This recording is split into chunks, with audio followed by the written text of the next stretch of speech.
নমস্কাৰ বন্ধুসকল, স্বাগতম জনাইছোঁ মোৰ ইউটিউব চেনেল জেইউট টেকলৈ। আজি মই আলোচনা কৰিম এইটো ভিডিঅ'ৰ জৰিয়তে কেনেকৈ পান কাৰ্ড আধাৰ কাৰ্ড লিংক কৰিব লাগে এই বিষয়ে আলোচনা কৰিম। গতিকে ভিডিঅ'টো শেষলৈকে চাব।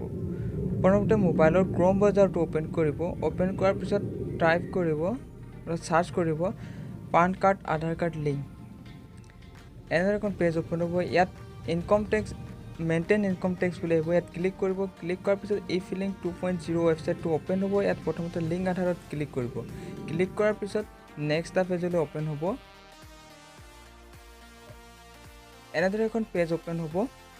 ইয়াত পান কাৰ্ডৰ নম্বৰটো দিব, তাৰপিছত আধাৰ নম্বৰ আছে যে আধাৰ নম্বৰটো দিব, তাৰপিছত নেম এজ পাৰ আধাৰ কাৰ্ডৰ যিটো নেম আছে সেইটো দিব, মোবাইল নম্বৰ এটা দিব, তাৰপিছত I have only year of birth date of birth আছে। যদি কেৱল আধাৰ কাৰ্ডত ইয়াৰটো দিয়া আছে তেনেহ'লে প্ৰথমটোত ক্লিক কৰিব, আৰু যদি সম্পূৰ্ণ জন্ম তাৰিখটো দিয়া আছে তেনেহ'লে তলৰটোত ক্লিক কৰিব। তাৰপিছত লিংক আধাৰত ক্লিক কৰি দিব। ক্লিক কৰাৰ পিছত ইয়াত যিটো নম্বৰ দিয়া আছে সেইটো নম্বৰ এটা OTP যাব, সেইটো OTP ইয়াত ফিল আপ কৰি দিব।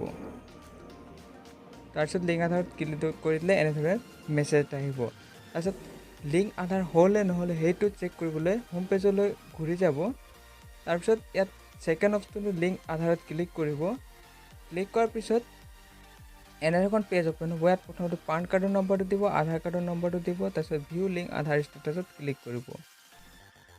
যদি আধাৰ কাৰ্ডটো ছাকচেছফুলি হ'ল লিংক তেনেহ'লে ইয়াত মেছেজ আহি যাব। যদি নাই হোৱা ৰিজেক্ট হ'লেও ইয়াত মেছেজ আহি যাব।